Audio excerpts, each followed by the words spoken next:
미국이나 유럽이나 이민자 문제로 갈등을 겪고 있죠. 이민자들은 생김새도 다르고 옷 입는 것도 다르고 문화도 다르고 또 먹는 것도 다르죠. 어느 한국 학생이 유학생이 유저되어 있는 그 학교에 다니면서 학교 아파트에 살고 있었는데 하루는 그 청국장을 끓여 먹었답니다.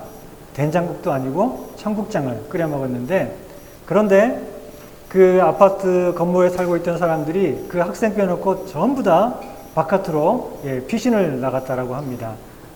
왜냐하면 이 냄새를 맡고는 화장실 정화조가 폭발한 줄 알고 무슨 일이 있는 줄 알고 다 건물 밖으로 피신을 했다는 거죠. 먹는 음식이 다르니까 이런 일들이 생기는 거죠.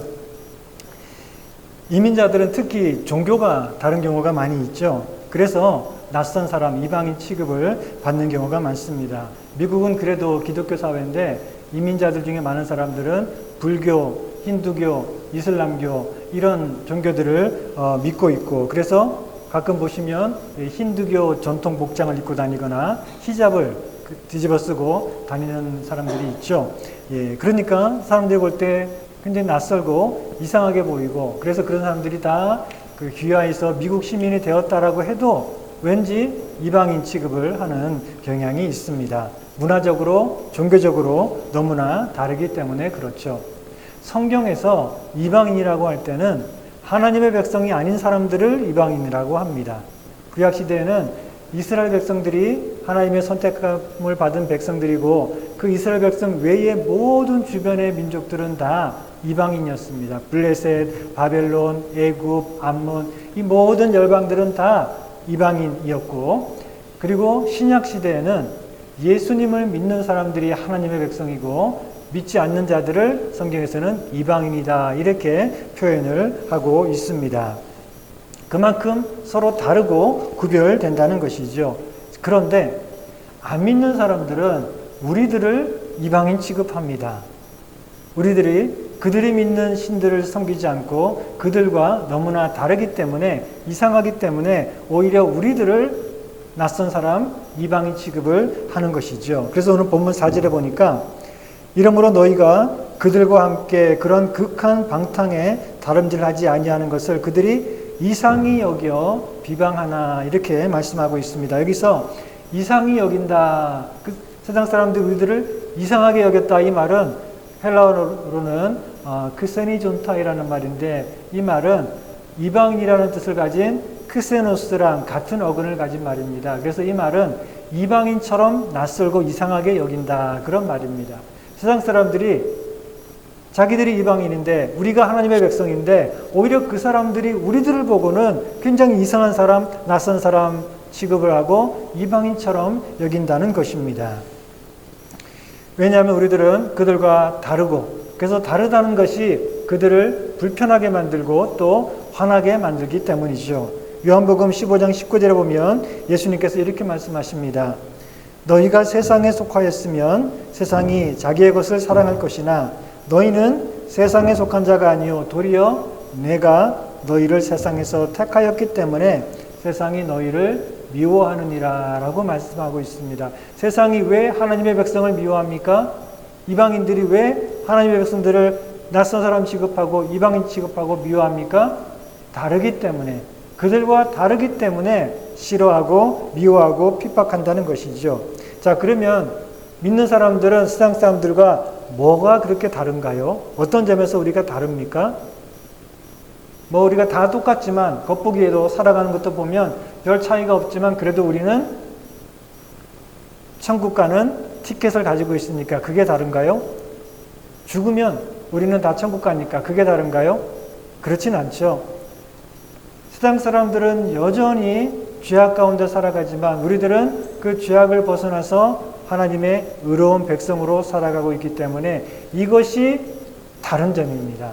이렇게 말하니까 또 세상 사람들이 우리들을 싫어하고 미워하는 게 당연하겠죠. 그들은 죄악 가운데 살아가고 있고 우리들은 의로운 하나님의 백성이다 이렇게 말하니까 듣고 좋아할 사람이 어디 있겠습니까? 그러나 세상 사람들은 여전히 죄의 지배를 받고 그 가운데 죄의 종노릇하며 살아가고 있고 우리들은 그 죄악에서 벗어나서 참된 자유를 얻었다는 것은 분명한 사실이고 이것이 세상과 우리들을 구별하는 그런 핵심 포인트다라고 할 수가 있겠습니다. 자, 그러면 우리는 어떻게 그 죄에서 벗어나게 되었나요?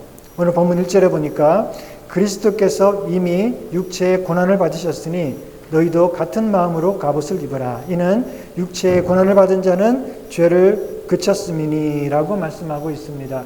죄 없으신 예수님께서 우리 대신 그 죄를 짊어지고 육체의 고난을 받고 죽으셨기 때문에 이제 우리는 죄로부터 벗어나게 되었다라는 것입니다.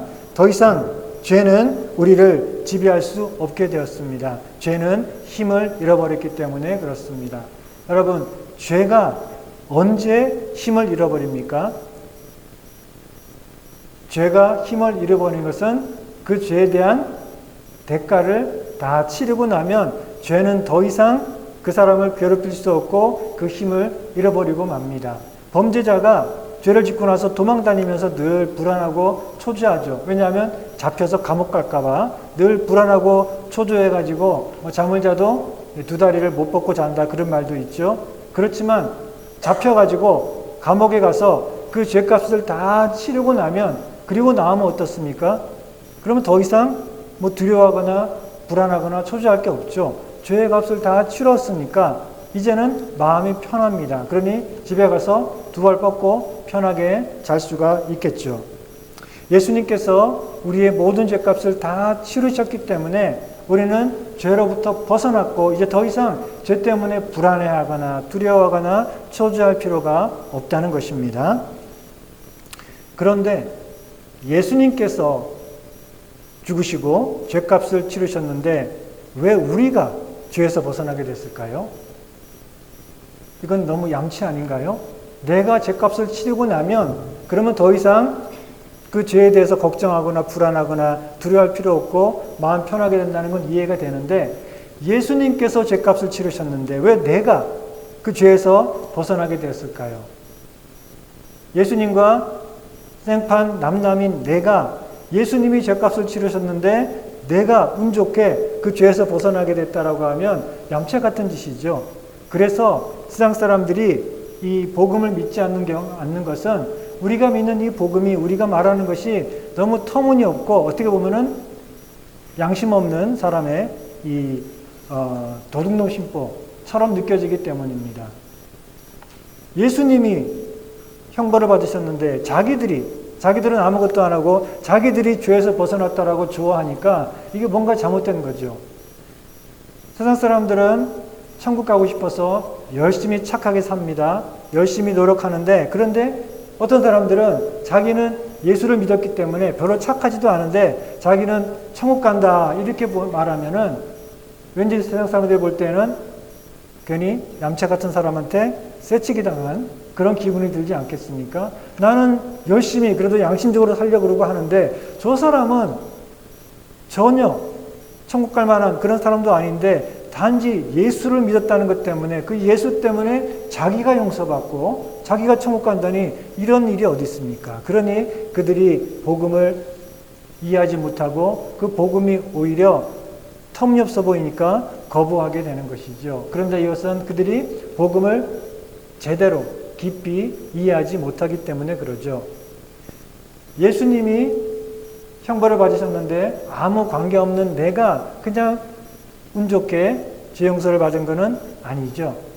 예수님이 십자가 위에서 형벌을 받으셨을 때 우리가 그것을 믿는 것은 우리가 믿음으로 그 예수님과 하나로 연합하게 되고 그렇기 때문에 우리가 죄 용서를 받게 된다는 것입니다.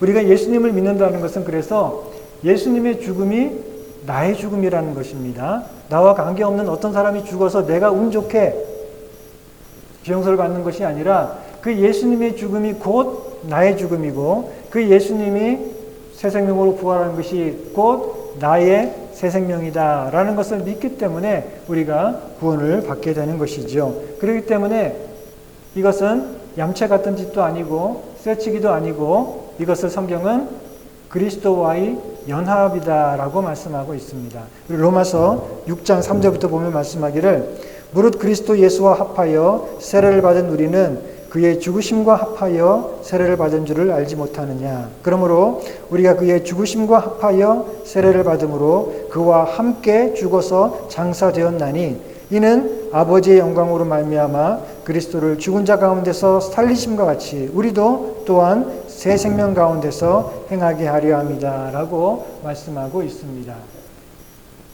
이렇게 예수님만 죽으신 것이 아니라 그 예수님의 십자가 위에서 우리가 함께 죽었기 때문에 우리가 예수님과 함께 새 생명으로 살게 되고, 그래서 우리는 그 죄의 형벌로부터, 심판과 저주로부터 벗어나게 되었다라는 것입니다. 자, 그런데 죄에서 벗어났다라고 하는 것은 두 가지 의미가 있습니다. 첫째는 뭔가 하면 죄의 저주와 심판으로부터 우리는 이제 벗어났다. 더 이상 우리에게는 죄로 인한 심판이 없다라는 사실입니다. 그렇기 때문에 그 죄에 대한 심판과 형벌을 두려워할 필요가 없고 무서워할 필요가 없고 이제 우리는 두 발 뻗고 살 수 있게 되었다라는 것입니다. 그리고 두 번째, 우리가 죄에서 벗어났다라고 하는 것은 이제는 더 이상 죄의 지배를 받지 않고 죄의 종로로 타지 않게 되었다. 그래서 죄에서 벗어났다라는 그런 말씀입니다. 그래서 오늘 본문 1절에 보니까 이는 육체의 고난을 받는 자는 죄를 그쳤음이니 라고 말씀하고 있습니다. 그래서 육체의 고난을 받았다라는 것은 육체가 고난을 받고 죽었다는 것인데, 이것은 곧 우리가 예수님과 함께 십자가 위에서 고난을 받고 죽었다라는 것입니다. 그래서 여기서 육체의 고난을 받은 자는 이라고 할 때 그 사람들은 곧 저와 여러분들을 말하는 것입니다. 이렇게 주님과 함께 십자가 위에서 죽은 우리들은 죄를 그쳤다라고 말씀하고 있습니다. 이제 우리는 죄의 저주와 심판으로부터 벗어났다라고 해서 이제는 죄를 두려워할 필요도 없고 심판을 겁낼 필요도 없이 마음대로 살아도 된다. 그건 아니라는 거죠. 그래서 로마서 6장 2절에 보니까 분명히 말씀합니다. 그럴 수 없느니라. 죄에 대하여 죽은 우리가 어찌 그 가운데 더 살리요. 우리가 주님과 함께 십자가에서 죽었는데 그것을 믿는 게 믿음인데 우리가 어찌 더 이상 죄 가운데 계속해서 살 수 있겠느냐라고 말씀하고 있습니다. 우리가 전에 살펴봤던 베드로전서 2장 24절도 보면 예수님께서 친히 나무에 달려 그 몸으로 우리 죄를 담당하셨으니 이거는 예수님만 죽으신 것이 아니라는 겁니다. 우리도 그 위에서 함께 죽었기 때문에 이는 우리로 죄에 대하여 죽고 이제 주님과 함께 의에 대하여 살게 하려 하심이다 라고 말씀하고 있습니다. 우리가 예수님 안에서 구원받고 죄에 대해서 죽고 그래서 이제 죄를 그쳤다 이 말씀을 듣고 혹시나 나는 아직 구원받지 못했나? 나는 어제도 죄를 졌는데 이렇게 불안해할 필요는 없습니다. 여기서 죄를 그쳤다라는 말, 예수님과 함께 죽은 사람들은 이제 죄를 그쳤다라는 그 말은 죄를 전혀 안 짓는다는 말은 아닙니다. 죄를 그쳤다 이 말은 어떤 말인가 하면 죄와의 관계가 끝났다라는 말입니다. 그 전에 죄와 우리는 어떤 관계였습니까? 우리는 죄의 지배를 받고 죄의 종노릇 하며 끌려가던 그 관계가 이제는 끝이 났다라는 그런 말씀입니다. 그래서 로마서 6장 14절에 보면 말씀하기를 죄가 너희를 이제 더 이상 주장하지 못하리니 지배하지 못하리니 이는 너희가 법 아래에 있지 아니하고 은혜 아래에 있습니다 라고 말씀하고 있습니다. 이제 우리가 하나님의 은혜로 말미암아 구원받아서 죄 용서를 받았기 때문에 더 이상 죄가 우리를 지배하지 못하고 우리는 더 이상 죄에 끌려가는 죄의 종로로 타는 삶을 살지 않게 되었다는 것입니다. 죄는 힘을 잃었고 이제 우리는 죄를 떠나서 하나님을 섬기고 하나님의 뜻을 따라 살 수 있는 그런 참된 자유를 얻게 되었다는 것입니다. 그래서 오늘 본문 1절 2절을 이어서 읽어보면 이는 육체의 고난을 받는 자는 죄를 그쳤음이니 그 후로는 다시 사람의 정욕을 따르지 않고 하나님의 뜻을 따라 육체의 남은 때를 살게 하려 함이다 라고 말씀하고 있습니다. 우리가 전에는 사람의 정욕을 따라 살았습니다. 즉 육신의 욕망을 따라 살았고 지금도 믿지 않는 사람들은 다 사람의 정욕과 육신의 욕망을 따라 살아가고 있습니다. 육신의 욕망을 따라 산다라고 하는 것은 배고픈 사람이 밥을 찾는 것처럼 지극히 자연스럽고 당연한 그런 일입니다. 왜냐하면 죄가 그 사람을 다스리고 지배하고 있기 때문에 그런 것이죠. 바람둥이가 바람을 피는데 그거 애쓰고 노력할 필요 없죠.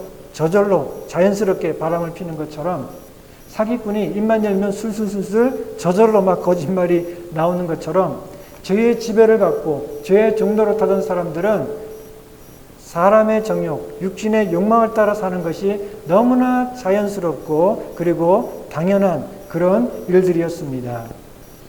문제는 하나님의 뜻을 따라 사는 것입니다. 우리가 사람의 욕망이 아니라 하나님의 뜻을 따라 사는 것은 이것은 불가능한 일입니다. 우리가 아무리 애쓰고 노력한다라고 해서 될 일도 아닙니다. 그렇지만 그런 죄인인 우리의 옛사람이 십자가 위에서 죽었고 이제 우리는 새 사람이 되었기 때문에 이제는 사람의 욕망이 아니라 하나님의 뜻을 따라 살 수 있는 그런 자유와 또 힘을 얻게 되었다는 것입니다.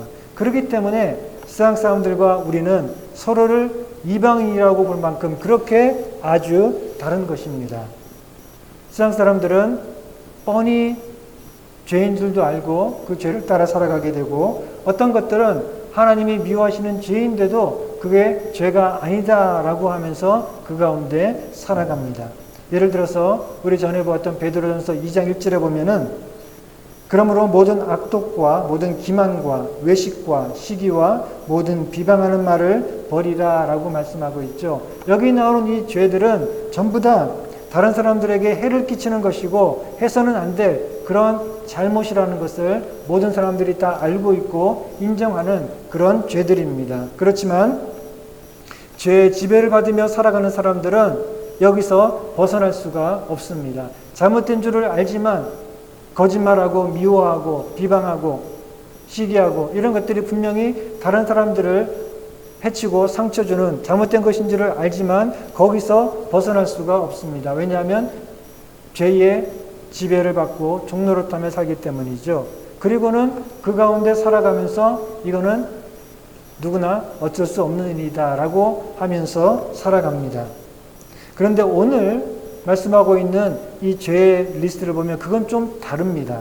3절에 보니까 너희가 음란과 정욕과 술취함과 방탕과 향락과 무법한 우상 숭배를 하여 이방인의 뜻을 따라 행한 것은 지나간 때로 족하도다 라고 말씀하고 있습니다. 여기 나오는 죄들을 보면 다 육신의 쾌락을 추구하고 그리고 즐기는 것과 관계가 있습니다. 음란, 술취함, 방탕, 그리고 향락 이런 것들은 다른 사람들을 해치거나 거짓으로 다른 사람들을 속이거나 하는 피해를 주는 그런 것들은 아니죠. 다 내가 내 자신을 기쁘게 하고 즐겁게 하고 즐기는 그런 것들과 관계가 있습니다. 그렇기 때문에 세상 사람들은 이것을 굳이 죄라고 잘못된 일이라고 하지 않습니다. 내가 하고 싶은 거 하고 나의 쾌락과 만족과 즐거움을 위해서 즐기고 싶어서 하는 것을 다른 사람들에게 해가 안 되는데 왜 굳이 그것이 죄고 잘못된 거냐라고 생각을 하는 것이죠. 예를 들어서 결혼을 하지 않은 남녀들이 무분별하게 성관계를 하는 것은 말할 필요도 없고 요즘에는 중고등학생들이 남자친구 사귀고 여자친구 사귀고 그래서 성관계를 해도 이제는 더 이상 그런 학생들을 문제 학생으로 보지 않습니다. 옛날에는 그런 학생들을 표현할 때 성적으로 문란한 학생들, 그래서 학교의 선생님들의 지도가 필요한 학생들 이렇게 얘기했는데 요즘에는 그런 말을 더 이상 사용하지 않습니다. 선생님들도 교육부에서도 학교에서도 그렇게 말하지 않고 요즘에는 어떻게 표현하냐면은 성적으로 활동적인 아이들 이렇게 표현합니다. 성적으로 활동적인 아이들. 그렇게 들으면은 뭔가 좀 정상적이고 활동적이니까 건강하고 그렇게 보이죠. 그게 비정상적이라고 보이지 않습니다. 이만큼 사람들은 그냥 그거는 알아서 각자 자기가 선택해서 책임지고 알아서 할 문제지 그런 것들을 굳이 죄다라고 해서 막거나 못하게 하거나 비난하거나 그럴 일은 아니다라는 것이죠. 이렇게 사람들이 자신의 육신의 정욕과 또 욕망을 따라 사는 것을 다른 사람들에게 피해가 안 준다면 뭐 굳이 이것을 못하게 하거나 죄라고 할 필요가 없다라고 보는 것이죠. 이렇게 세상 사람들은 음란과 술 취함과 방탕과 향락 이런 것들을 추구하며 살아가면서도 양심의 가책을 느끼지 않습니다. 왜냐하면 사람이 자기 자신의 욕망을 따라 사는 게 자연스러운 거지 그게 왜 잘못이야 이렇게 생각하기 때문에 그렇습니다. 우상 숭배도 마찬가지입니다. 사람들은 각자 자기가 믿고 싶은 그런 신들을 알아서 섬기면 되고 다른 사람들에게 강요하지만 않으면 되지 이렇게 말을 합니다. 3절에 열거된 죄들 보면 음란, 정욕, 술취함, 방탕, 향락 그리고 무법한 우상 숭배 이렇게 쭉 죄들을 열거하고 있는데 이거는 다 그 당시에 우상 숭배와 관련이 있는 그런 일들입니다. 당시에 이 로마 제국의 어떤 도시에 가서 예를 들면 그 당시에 로마라든가 에베소나 고린도나 이런 도시에 가서 창녀를 만나려면 어디로 가야 될까요? 어떤 여행객이 그런 로마의 도시에 가서 창녀를 만나고 싶다 그러면 어디를 가야 되냐면은 이 뒷골목을 으슥한 뒷골목을 찾아가는 것이 아니라 그 도시의 한가운데 있는 신전을 찾아가면 됩니다. 그러면 그 신전에는 항상 밤낮으로 신전 창기들이 있습니다. 남자도 있고 남창도 있고 여창도 있고 신전 창기들이 밤낮으로 있고 그리고 거기서는 언제나 이런 우상을 섬기는 축제가 벌어지고 있습니다. 그러니 그 안에는 음란과 술취함과 방탕과 향락이 차고 넘치는 것이죠. 이런 일들은 이 못된 사람들이 몰래 숨어가지고 하는 것이 아니라 도시의 모든 사람들이 함께 모여서 즐기는 문화고 축제고 종교였습니다. 그들의 삶 속에 이것들은 너무나 자연스럽게 그렇게 행해지던 일들이었습니다. 그런데 문제가 있었죠. 2절에 보니까, 4절에 보니까 이러므로 너희가 그들과 함께 그런 극한 방탕에 다름질하지 아니하는 것을 그들이 이상히 여겨 비방하나 이렇게 말씀하고 있습니다. 그들이 너무나 자연스럽게 행하던 그런 일들이 기독교인들이 볼 때는 분명 하나님 앞에서 죄였던 것이죠. 육신의 정욕과 쾌락을 추구하는 일들은 우상 숭배와 관계가 있었고 그런 것들은 너무나 자연스럽고 당연한 일처럼 보였지만 그러나 이제는 버려야 될, 청산해야 될 죄였던 것입니다. 그래서 기독교인들은 이제 더 이상 그런 사람의 정욕, 육신의 욕망을 따라 살지 않고 하나님의 뜻을 따라 살기로 작정하고 그렇게 살아가고 있었던 것이죠. 세상 사람들이 볼 때 이것은 이상한 일들이었습니다. 그전에는 우리랑 잘 어울리던 사람들이 우리랑 똑같이 다 하던 사람들이 갑자기 돌변해가지고 이제 그런 것들을 끊고 그런 것들을 죄악시하니 그들이 볼 때는 그 사람들이 이상한 것입니다.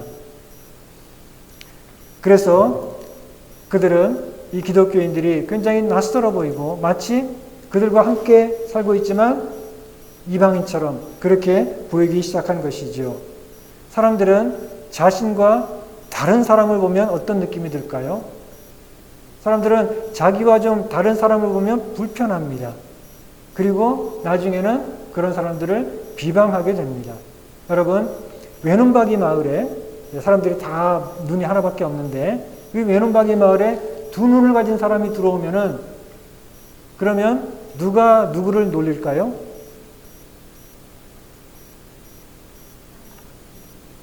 두 눈을 가진 사람이 놀림을 당하겠죠. 왜냐하면 사람들이 다 외눈박인데 그 중에 두 눈을 가진 사람이 나타나면 그 사람이 이상하다라고 보고 그 사람을 놀리게 되는 거죠. 그래서 그 사람이 오히려 장애인 취급을 받고 왕따를 당하게 됩니다. 초대교회 교인들이 그래서 세상 사람들로부터 이방인 취급을 당하고 또 조롱과 핍박을 받았던 것입니다. 자, 우리는 하나님의 백성이죠. 우리는 하나님의 백성으로서 이방인들 즉 세상 사람들의 그 악한 행실을 본받지 말아야 됩니다. 육신의 정욕과 세상의 욕망을 따라 살아가는 그런 악한 행실을 이제는 우리는 더 이상 따라가지 말고 그것을 본받지 말아야 됩니다. 그러면 세상 사람들은 우리를 이상하게 봅니다. 그러면서 마치 낯선 이방인 취급을 할 것입니다. 누가 진짜 이방인입니까? 지금은 세상 사람들의 목소리가 더 크고 그들의 숫자가 더 많고 그들이 더 힘이 있기 때문에 우리 믿는 사람들이 뭔가 이상한 사람 또 이방인 취급을 당할 수 있지만, 그러나 주님께서 오셔서 모든 사람들을 다 심판하실 그때는 모든 것들이 드러나게 될 것이고, 그리고 그들은 꼬리를 내리게 될 것입니다. 오늘 본문 5절에 보니까 그들이 산자와 죽은 자를 심판하기로 예비하신 이에게 사실대로 고하리라 라고 말씀하고 있습니다. 결국 그들은 자기들의 잘못을 고백하고 우리가 하나님의 백성이었다는 것을 인정하게 될 것입니다. 하나님의 백성 그리고 이방인 세상 사람들과 가장 큰 차이점이 뭐라고 했습니까? 그들은 사람의 정욕을 따라 살아가고 있고 우리들은 이제 더 이상 사람의 정욕을 따라 사는 것이 아니라 하나님의 뜻을 따라 이제 우리의 남은 때를 살아가는 사람들이다 라고 말씀했죠. 사람의 정욕과 욕망을 따라 사는 것은 아주 쉽습니다. 그건 너무나 자연스럽게 저절로 되는 일들입니다. 일부러 애쓰거나 노력할 필요가 없습니다. 그냥 내 마음이 원하는 대로 하면 됩니다. 내 마음이 원하는 게 뭘까요? 사람들이 마음에서 각자 원하는 것들이 무엇입니까? 다 자기 자신의 만족, 쾌락, 즐거움, 행복, 그런 것들을 누구나 자연스럽게 원하고 있죠. 그렇기 때문에 사람들은 먹든지 마시든지 무엇을 하든지 다 자기의 영광을 위해서, 자기의 만족과 행복을 위해서 살아갑니다. 그것은 너무나 당연하고 자연스러운 일이고 모든 사람들이 다 그렇게 살고 있기 때문에 그 길은 넓은 길입니다. 그 길은 쉬운 길입니다. 그 길로 가는 사람들은 많습니다. 그렇지만 하나님의 뜻을 따라 살아가는 것은 어렵습니다. 저 여러분들이 다 알고 있죠? 하나님의 뜻을 따라 산다라고 하는 것은 쉽지 않습니다. 저절로 되지 않습니다. 우리가 예수 믿었다라고 해서 그 다음 날부터 저절로 그렇게 되지 않습니다. 제가 옛날에 미국에 처음 왔을 때 제 첫째 아이를 좀 후에 왔는데 그 아이가 3살 때 미국에 왔어요. 근데 3살 때 미국에 딱 도착해가지고 그 뉴욕 공항에 도착한 다음에 엄마에게 그런 얘기 하더래요. 나 이제 미국에 왔는데 왜 영어가 안 돼? 미국에 딱 오면은 그때부터는 미국 사람들 말하는 대로 영어가 될 줄 알았던 건데 아니죠. 한국말은 잘 나오는데 아무리 미국에 도착해도 영어가 안 나오죠. 그러면 그때부터 또 이제 되든 안 되든 영어 쓰면서 점점 배우고 그래야 되는 거죠. 우리가 예수님 믿었다라고 해서 그날부터 우리가 세상의 모든 욕망과 사람의 그런 정욕은 사라져버리고 그때부터 우리가 즐겁게 하나님의 뜻을 따라 살 수 있는 것은 아니죠. 우리가 애쓰고 노력해야 됩니다. 때로는 싸워야 됩니다. 때로는 내 자신, 내 마음속에 남아있는 이 육신의 정욕을 쳐서 복종시켜야 됩니다. 때로는 내 자신의 뜻이 아니라 하나님의 뜻을 따라 살기 위해서는 내 자신과 싸우며 내 자신을 부인해야 됩니다. 어려운 일이죠. 그래서 예수님께서는 마태복음 16장 24절에 이렇게 말씀하십니다. 이에 예수께서 제자들에게 이르시되 누구든지 나를 따르려거든 자기를 부인하고 자기 십자가를 지고 나를 따를 것이니라. 예수님을 따라가기 위해서는, 우리가 믿음으로 살기 위해서는 자기 자신을 부인해야 됩니다. 내 마음속에 있는 내가 원하는 거, 내가 하고 싶은 거, 그런 욕망과 본능을 우리는 부인하고 쳐서 복종시키고 그리고 주님을 따라가야 된다는 것입니다.